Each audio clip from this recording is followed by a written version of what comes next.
Thank you very much for the kind interaction. Tansri Jeffrey Chair, Foundation Chancellor of Sunway University, Datsuri Richard Rayat Jan, Special Envoy of the Prime Minister to East Asia, Professor Elizabeth Lee Fu Yen, Chief Officer, the Sunway Education Group, Professor Shibrandes Popema, President of Sunway University, Professor Datuk Wu Win Thi, Vice President of UN Sustainable Development Solution Network, and the Research Professor, Sunway University. Distinguished guests, ladies and gentlemen. I really feel honored to give an opportunity to deliver a lecture in Sunway University. As Tansri explained, that Sunway Group has a lot of collaboration and organizations, such as Hitachi, you have mentioned, and JETRO. And I was educated to know a lot more companies are working together with Sunway Group. Also, I was just told before coming to this room that the Sunway and 200 Japanese students. Also, there are 10 partner universities in Japan. So I really very much appreciate Sunway University's strong linkage with Japanese educational institutions. Also, I think this is Sunway University is a center of SDGs in Malaysia. And when I was in New York 2012 to 2014, I was involved in the discussion on how to create sustainable development goals. At that time, our mind setting was just a post-millennium development goal, but pushed by the voices from the developing countries, we agreed to create the new goal called Sustainable Development Goal. And we negotiated quite toughly to narrow down the number of targets. I left New York before narrowing down the option to 17, but I'm happy that SDGs come with 17 goals, and now it is paid attention to by the people in the international community. Today, I'm given the title talking about LEP, Request Policy, under the title of LEP in Present Turbulent Times. And I think delivering the lecture in such a university which have a very strong tie with Japan itself is really meaningful for me. So I really feel honored for this opportunity.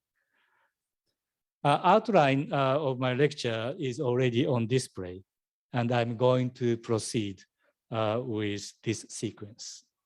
We keep on saying request policy is a Malaysian policy.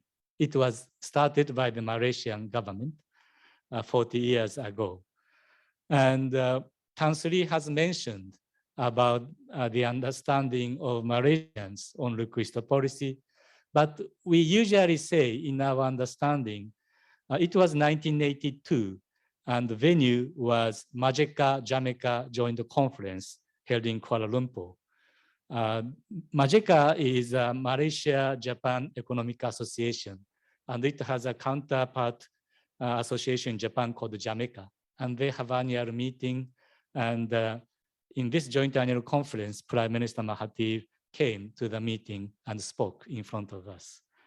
At that time, Prime Minister Mahathir said that and I quote, "I have been exhorting Malaysians to emulate the Japanese, particularly in work ethics and ethical values.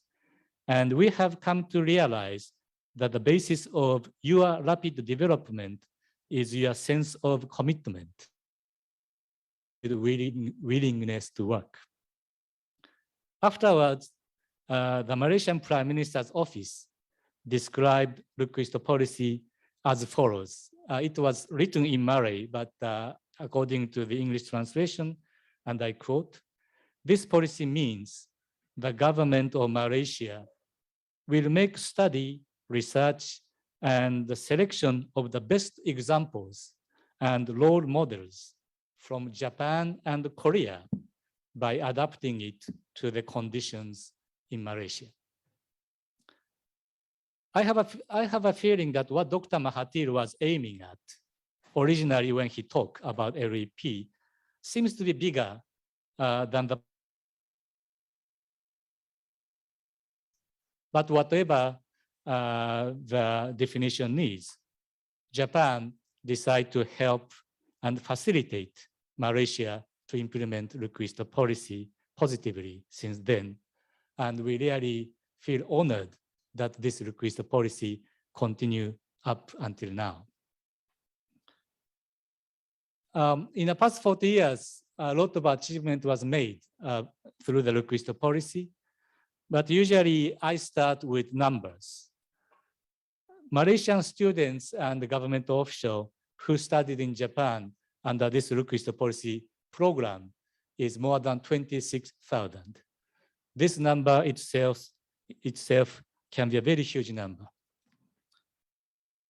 Japanese side also make an effort in response to the eagerness from Malaysian side. For example, Japan helped prepare curriculum for Malaysian students before going to Japan. This includes not only Japanese language training, but mathematics, physics, and those other things which will be necessary for the students to learn. So we dispatch Japanese teachers to Ampan Ashram Jepun in Malaysia, in Malaya University, and this type of assistance continues more than 40 years now. Japan not only sending teachers, we also help to open vocational institute in Malaysia. For example, Center for Instructor and Advanced Skill Training called the SHIAST in Shah Alam, which was opened in the 1980s by the Japanese assistants, and the JMTI, Japan Malaysia Technical Institute in Penang was opened in 1990s. Most recently, university level institutes like Malaysian Japan International Institute of Technology, MJIIT, was opened in Kuala Lumpur 2010. So there are a variety of assistances starting from the preparatory stage of the sending students to the implementing the education of Japan into Malaysian people inside Malaysia. I think this series of those policies has created a positive cycle of human resource development and investment. As a result of this, I can say the number of Japanese companies operating in Malaysia has increased. Tansri mentioned 1,500, but the latest figure of Japanese companies now 1,601. So those companies operating all over Malaysia. And this number is bigger than neighboring ASEAN countries in comparison with population or economic size. So this factor itself regarded as remarkable achievement in my view. Of course, evaluation of request policy should be on the Malaysian side because it's a Malaysian policy, but Japan hopes that it helped Malaysians to develop its economy to the current level. Now I move on to item number 3, typical comment against LEP. Since I came to Malaysia November last year, I talked about LEP, request policy, in media interviews, seminars, and various other occasions. I think some of them have a chance to listen what I talk or read what I wrote. Of course, as a Japanese government official, we still push Malaysian side to continue the policy as this is real for the bilateral relation between Japan and Malaysia.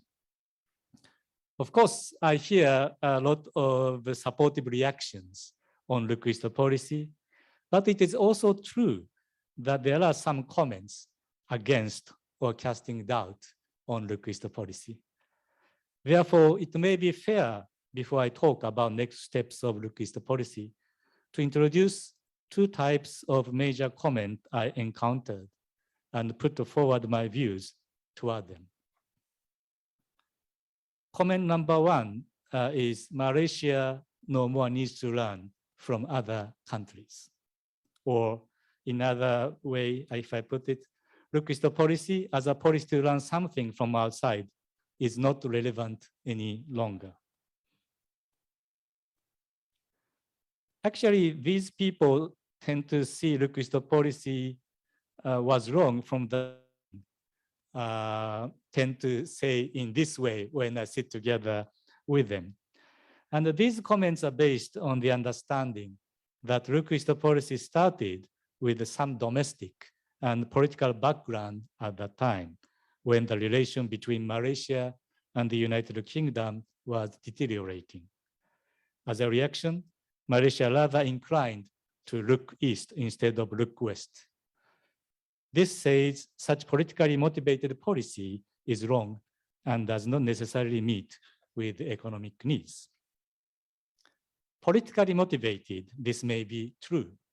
However, the core significance of the Look-East policy is economic and social development through the human resource development.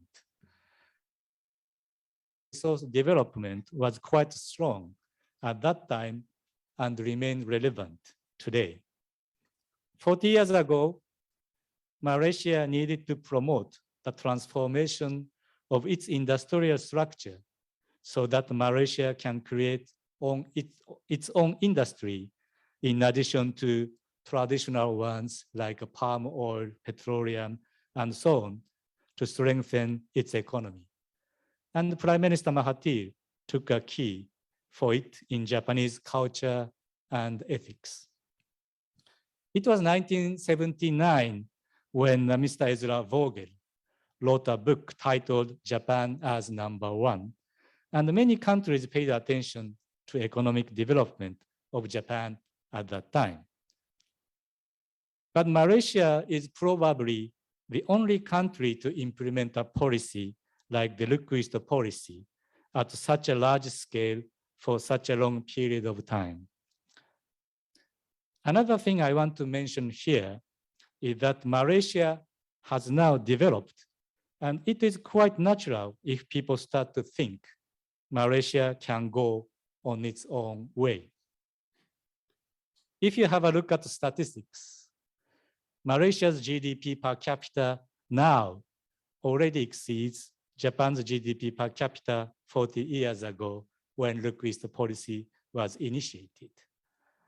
And the life expectancy of Malaysia now is more than Japanese life expectancy 40 years ago. Therefore, we can say Malaysia already reached the level of Japan when Look-East policy was started. Having said this, is it okay to say that Malaysia has grown up economically and socially and no need to learn from experiences of others? I do not think so.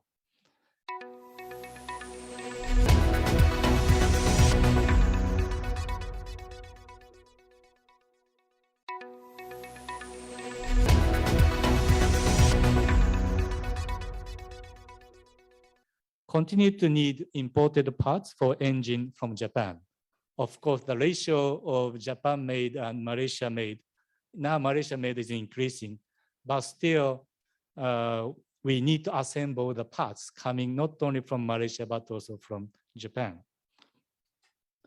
All technological components cannot be produced by Malaysia by itself and need to continue collaborating with foreign countries. And thanks to Look-East policy of Malaysia with Japan, now we already have existing system to utilize. There is a need and there are systems. Malaysia needs to learn more and we are ready to help it. It is true that the 40 years ago, Japan was showing more energetic growth than today. Many has changed in the past 40 years. So that might make some people think Malaysia do not have to learn from Japan any longer. I also hear that Malaysia should learn Korea and China. But by the way, as I mentioned at the outset of my presentation, when I explained a Look East policy in the Prime Minister's office version of explanation, Korea has already been included in the scope of Look East policy from the beginning. And I understand next year, Malaysia and Korea are going to celebrate 40th anniversary of Look East policy like Japan and Malaysia are doing this year. So I just want to mention Korea has already been included from the beginning. China, how about China? Of course, after achieving rapid economic development, China can offer lots of experience and lessons that Malaysia can learn. I am not going to oppose such views. But what I that the accumulation of experiences between the two countries already created a good base for continuing the program. For example, 10 years ago, Japan and Malaysia agreed to start the Look East policy version 2.0, putting special emphasis on high technology and high-end service industries. This type of discussion was relatively easy as we already had a common foundation. Also, need for working ethics and ethical values that Dr. Mahathir tried to learn from Japan still exist and attracting lots of attention from the world. I had a chance to see Dr. Mahathir when he visited Japan May this year in Tokyo.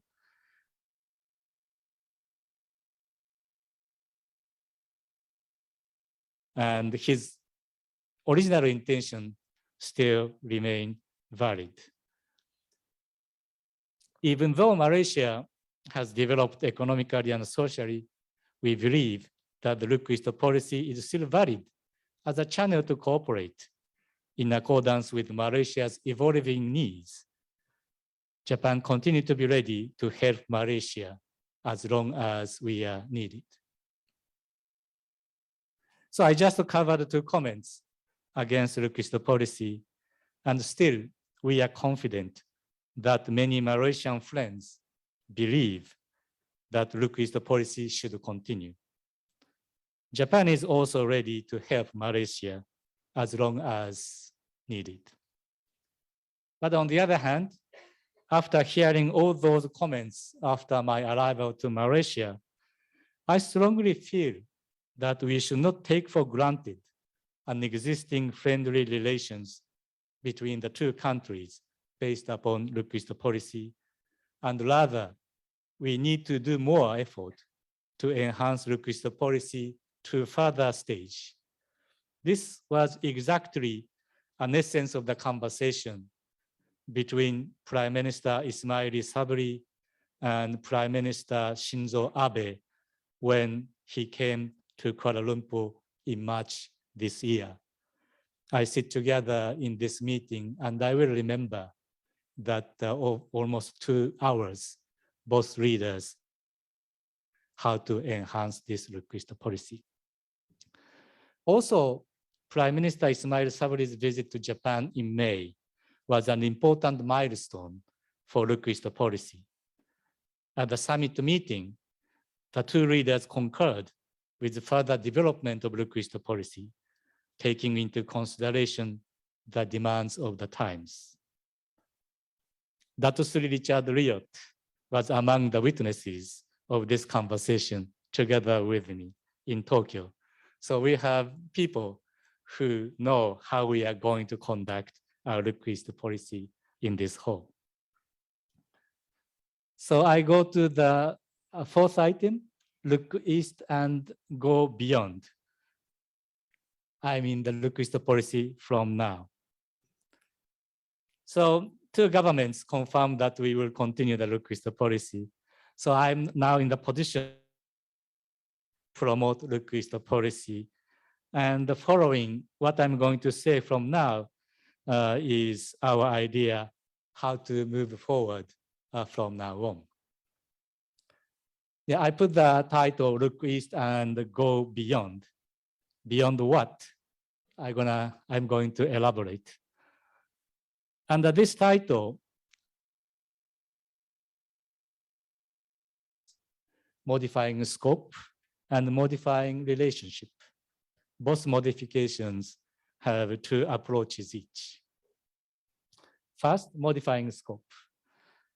And there are two approaches. The first approach is expanding scope of manufacturing.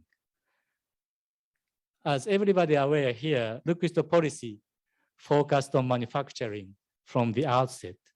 And we can continue this focus, but with some modification with the advancement of technology.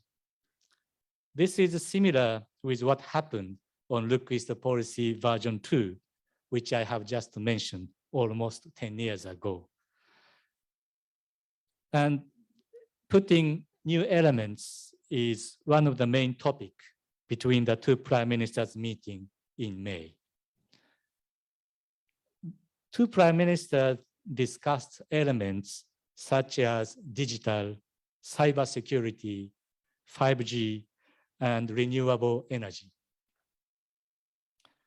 We also concluded a memorandum of understanding on aviation industry and agreed to discuss further economic issues of mutual concern, such as creating resilient supply chains. This type of traditional cooperation will continue, and it will continue to be a major part of request policy, no doubt. Another approach is in introducing other elements other than manufacturing. Now on is a little bit outside of the portfolio of MITI or issues which may need inter-ministerial coordinations. Therefore, this may go beyond the existing bureaucratic system of Malaysia, but I hope those issues to be duly taken care of. One thing comes to my mind is disaster or DRR. Malaysia is famous for not experiencing serious natural disasters. That's what I was told. And this element really attracted lots of Japanese investors. I came to Malaysia in November, at the end of November, and it coincided with a very severe flood in Kuala Lumpur and the state of Selangor. So I was very much surprised. Actually, I was watching the golf club in front of my house, and the water started to rise quite rapidly. And I saw, I never expected this to happen. So this is really one of the very vivid first impressions of Malaysia for me. Now, of course, not only me, but all of you may have pay attention to disaster risk reduction. And I think this issue shed light all over Malaysia. And I think flood will be the major issue which Malaysia have to tackle as a natural disaster. You may not have to worry much about earthquake, but the flooding is really the issue. And I think with the climate change, it will become more severe and severe for sure. Japan is a mountainous country. Its population concentrated on low flat area alongside rivers. And on top of that, Japan is also subject to typhoons. So the water control is actually an important theme that Japan has been working on for centuries. Actually, 100, 200, 300 years, we have been doing this. Japan also suffered from earthquakes, tsunamis, and volcanic eruptions. Therefore, Japan allocated a lot of resources and developed technology to overcome disaster-related difficulties. This is the main reason why Japan has been keen to host United Nations Conference on Disaster Risk Reduction in the past, and we have been leading discussions among international community on disaster risk reduction. Of course, hardware is important, but the software is also what we care. For example, in Japan, lots of residents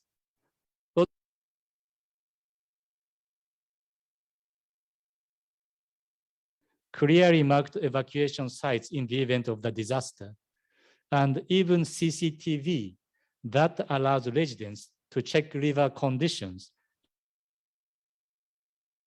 People go to river to see the situation, and then he go into the water and never come back. This type of tragedy happened, but we try not to make it happen again.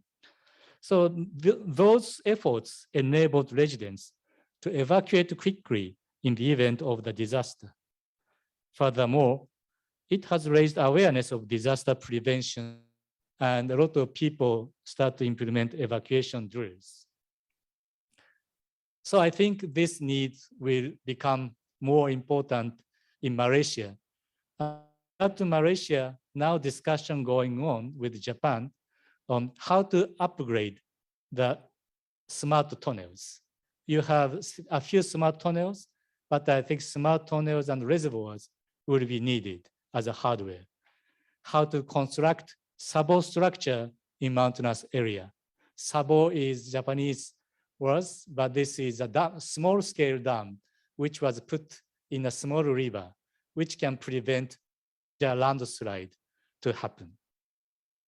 Also, we are discussing how to provide more accurate weather forecast and warning to the people. I think density of radar is one of the issues. So this may need some time, but I understand Malaysian side also try to upgrade accuracy of the weather forecast. So those are the area already ongoing, and I think it have a huge potential to be a new element of request policy. Another example is preparation for aging society.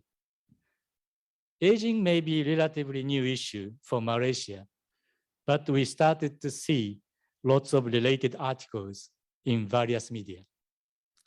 By 2044, according to the World Bank forecast, the 14% of the Malaysia's population will be over 65. This means Malaysia will go into so-called super-aged society. Japan's population reached to that level around 1994. So 50 years afterwards, Malaysia will be like Japan in 1994. I checked the other population statistics, and I find out it's 50 years time lag between the aging of Japan and aging in Malaysia. Therefore, in order for Malaysia to be ready for future aging society, it will be useful to draw lessons from Japan. Aging is a multifaceted issue and includes security system, healthcare, care houses management, maybe the topics which we can easily imagine. But now it also includes discussion on how to provide life with dignity to the old ages. As Japan has experienced challenges much earlier than other countries, Japan has created our own system. New measures continue to be introduced as society ages day by day. Some of them went okay, and some of them did not. Therefore, I can say Japan is in a position to show Malaysia what we succeeded and what we failed, which will help Malaysia to be prepared for the future, for next generations.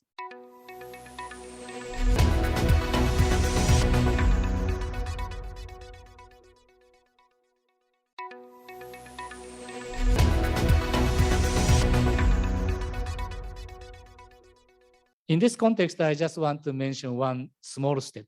For the first time, the Japanese Overseas Cooperation volunteer dispatched by Japan International Cooperation Agency.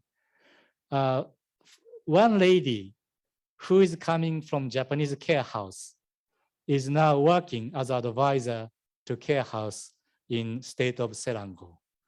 So now we start to see what the difference on the ground between the care houses in Japan and Malaysia. And this will be duly reflected in the advices we are going to give to Malaysians in the future.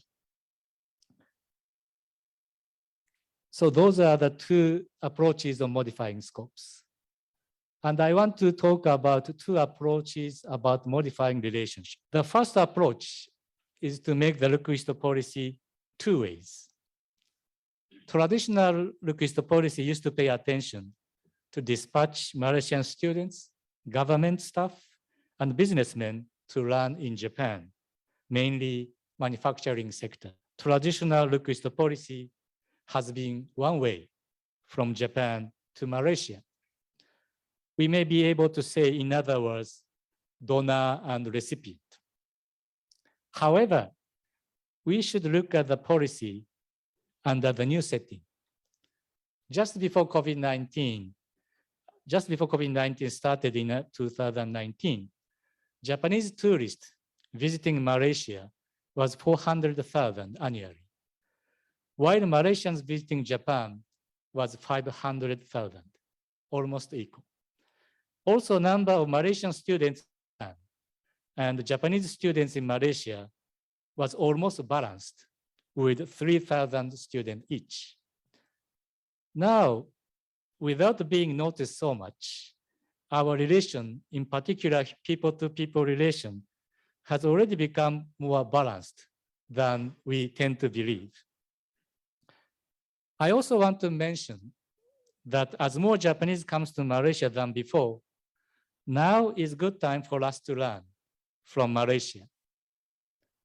One thing I am recommending to my Japanese friends is diversity and tolerance. This is a value of Malaysia that Malaysia has been proud of for a long time, and Japan should learn from Malaysia how to create diversity and tolerance with the progress of globalization. I observed very intensive discussion on Bon Odori Festival in Malaysia recently. But we really felt Malaysian people's power in support of diversity after we successfully carried out to Bon Odori Festival in Selangor and Penang. We are really thankful for this. On economic side, know-how on Islamic banking and halal certificate are what we need to learn from Malaysia. Malaysia created a standard for them ahead of other Muslim countries, and we are benefiting from Malaysia's experiences when we do business with other Islamic countries. The second approach is to enhance partnership. As Malaysia is located between the Indian Ocean and Pacific Ocean, it has a great potential to be a various fields of cooperation. Among others, education and human resource developments are prospective. As I mentioned to you, we already have an educational institute called MJIIT, and University of Tsukuba Malaysia branch is what we are discussing with Malaysian government to be established somewhere in Malaysia in the near future. Those educational institutions, of course, can provide services to the Malaysian people, but also it can work as an educational hub to the broader students all over Southeast Asia. Already in Shiast, which I have mentioned as a vocational training center in Shah Alam, that started as a training institute for instructor and advanced skill training for Malaysians 40 years ago, but they now received trainees from Cambodia, Myanmar, Laos, and Vietnam. So it's now expanding. This is a good example of human resource development under the request policy can be expanded beyond the bilateral framework, like ASEAN and Indo-Pacific region. The benefit of human resource development can be brought to other unstable parts of the world, such as Afghanistan, Palestine, and others, through triangular type of cooperation led by aid agencies of Japan and Malaysia. It's a bit difficult to bring all those people to Japan directly, but maybe if we can offer some expertise, bring them to Malaysia, that maybe create more friendly setting for them and good technical transfer, both from Japan and Malaysia. So those are the two approaches I want to emphasize in this look east and go beyond. Then now I go down to the last item.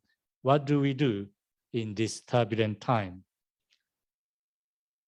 When you think of strong bilateral relationship of some two countries, but in contrast, the Japan-Malaysia relationship is based on people-to-people connection and friendship through the request policy.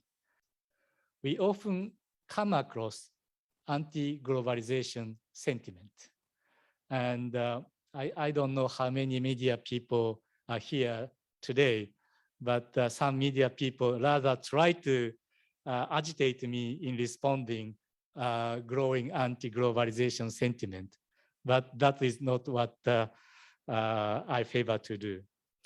Rather, we talk about uniting, connecting, and collaborating with others, rather than dividing and disconnecting. In this backdrop, the importance of Japan-Malaysia relations should be especially emphasized in today's world because both countries have been prospering, which is characterized by freedom of navigation, free trade, and so on.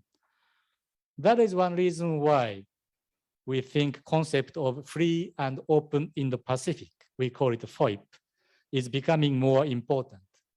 The core value of this concept includes what I have just mentioned: rule of law, free trade, and safety of navigation. These values are common between Japan and ASEAN countries also, including Malaysia.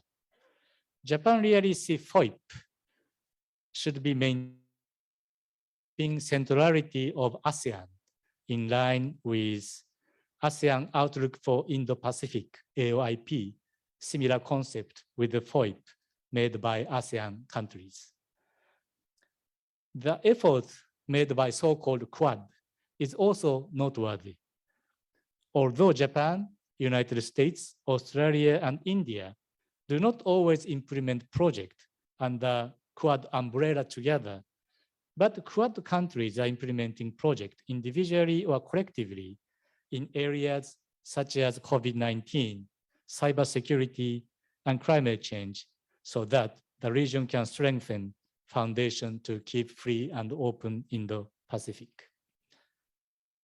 Another attempt to bring back globalization is through various economic agreements and framework.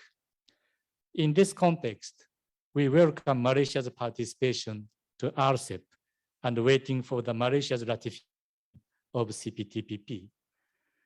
Participation of both Japan and Malaysia to IPEF in the Pacific Economic Framework also enhance further collaboration between Japan and Malaysia on trade and investment. Challenges caused by Russian invasion into Ukraine is what we need to tackle. This is rather pressing issue. Food security and energy security is top of economic agenda. We appreciate very much for Malaysia's commitment to contribute to be a stable supplier of energy to Japan. And we need to continue conducting discussion on food security. But on the other hand, We need to sacrifice globalization for a while because of the invasion. Rule of law is now facing a serious challenge. If we accept invasion of sovereign state into another sovereign state without any justifiable reason, it will open a way for chaos, which will have negative impact on all sovereign states, and it have a very critical impact on free trade. We need to work together so that this invasion will not be successful, and sovereignty of each nation to be respected. As I discussed, the Japan-Malaysia relationship with the basis of the request policy is about uniting, connecting, and collaborating. By enhancing the request policy, the common values shared by the two countries can be exported to other parts of the world, contributing to overcome anti-globalization as well as inclination towards division and disconnection. As an ambassador of Japan to Malaysia, I will continue to do my best to enhance the Japan-Malaysia relationship with the request policy as a steady foundation. I also call on you all here today to host or participate in Japan-related events to celebrate the 40th anniversary of the request policy. By doing so, you can contribute to highlighting the importance of request policy in the turbulent world today. I only spent 8 months here in Malaysia, but I really appreciate the kindness and friendliness of Malaysian people. And I think this is mainly because of the request policy. That's what I believe. We really need to do more. That's the reason why I'm standing here and talk about the future of request policy. I'm really looking forward to continue our discussion, how we'll be able to do better for the prosperity of not only Japan and Malaysia, but also other friends all over the world. Thank you very much. Thank you. Well, we have 300 people watching this online. I'll be giving questions as they come on, been transmit to me on WhatsApp. Well, the floor is open. Let me invite questions. Yes, Tan Sri Gaf Jasmine, former Vice Chancellor of University of Malaya and former member of the Sunway Board of Directors. Okay, thank you. You mentioned about turbulence and you commented on the problem with the Russian invasion, but you have not commented on the possible conflict in Taiwan. How will this affect, because this is closer to home. So I want to hear that, and it's also very close to your country, And secondly, assuming China becomes stronger and stronger, how will this affect the look-east policy? Will Malaysia still be looking at Japan or more and more to China in future? I'd like to hear your views on this. Thank you. Thank you. Do you want to take a number of questions and then answer them? It's really a question. Oh, okay. Is this something? Okay, yeah, please. Yeah, you can do it your own way. Yes, no problem. Yes. Okay, well, let's pick another question. Sorry. Yes, please. Hi, good afternoon, His Excellency NYB. My name is Emily from Environmental Defense Fund, an environmental NGO from the US. I'm actually excited to hear Your Excellency, you talk about climate change and disaster risk reduction. I think it's extremely important. And I really recommend the Asia Energy transition initiative by Japan to support USD 10 billion to the ASEAN countries to transit and decarbonize. So my question to you, Your Excellency, could you elaborate more about the collaborations on climate change between Japan and Malaysia? And what else on this note that you think both nations should work together urgently? And secondly, on disaster risk reduction, disaster risk reduction and also climate adaptation projects are typically viewed as a zero or negative return project to many of the investors and donors. So when you mention DRR is something that Malaysia could learn from Japan, what sort of case do you think Malaysia can build, for Japan to support this kind of projects and initiatives? Yeah, that's all from me. Thank you very much. Well, we've got two very different questions. Yes. So let's watch the super diplomat at work.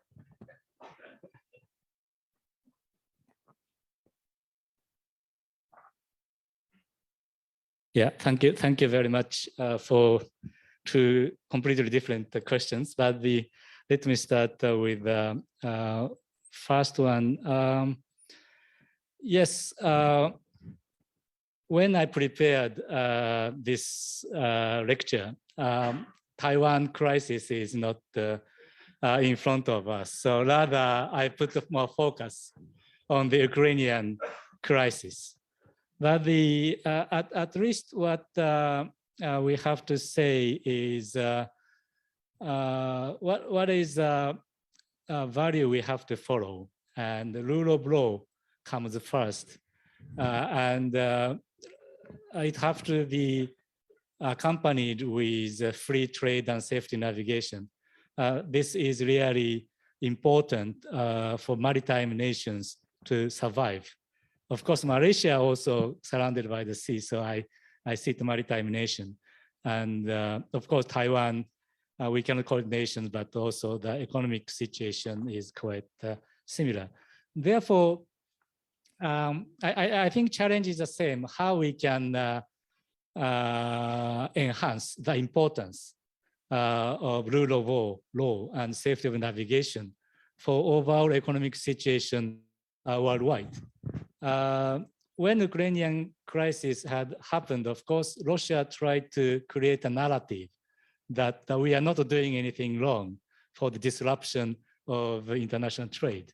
But actually, this type of conflict really created a disruption of trade, which really suffer the developing country who are depending upon the exports coming from Russia and Ukraine. I think the same thing will happen in Taiwan and China if something happens. Therefore, we rather need to keep on pressuring to all the parties that what is the value we need to support, and unilateral action to put risk on this type of system is really counterproductive, not only to the country being threatened, but the side also threatening. So that's the reason why now what we're gonna do with Russia is very important. If they start to feel that they are getting rewards from what they are doing, it will no longer intimidate the other party to do the same. So of course, war already started, it's really pity, but at least we have to demonstrate our type of approach will be needed and what is happening in South China Sea. Therefore, we really encourage other parties to speak out. When your territories were threatened, don't say it only bilaterally, but multilaterally. Make people know that you are concerned. Approach is very important. Speak openly. What is a core value which we need to respect is what we really needed more. And this is also applicable to the situation surrounding and mainland China. I think we shouldn't overreact for what is happening in the region, but I think united voice and show our unity to those who are creating instability is very important at this moment. That's what I think I can say at this moment. And I move on to the second question. Yes, I think climate change is one of the major issues. And as I have a variety of issues I need to take up in my first presentation, so I skipped the climate change. But definitely climate change is one of the most important things with Japan and Malaysia should work together. And Malaysia, country that exports petroleum and gas, your target of carbon neutral by 2050 is really an ambitious agenda. But without doing that, we won't be able to achieve our goal. So we are ready to help. But at the same time, to help Asian country in Asian way, not going straightly direct to the target, but rather paying attention to each country's situation and prepare tailor-made approach to achieve carbon neutral. And I think Japan will have some know-how to achieve this. So we are in close communication with Malaysian side through the private sector or public sector, how we will be able to help. So we want to bring in Asian approach to this climate change issue. And I think disaster risk reduction also have a strong linkage with climate change. So we will deepen this type of discussion in the years to come.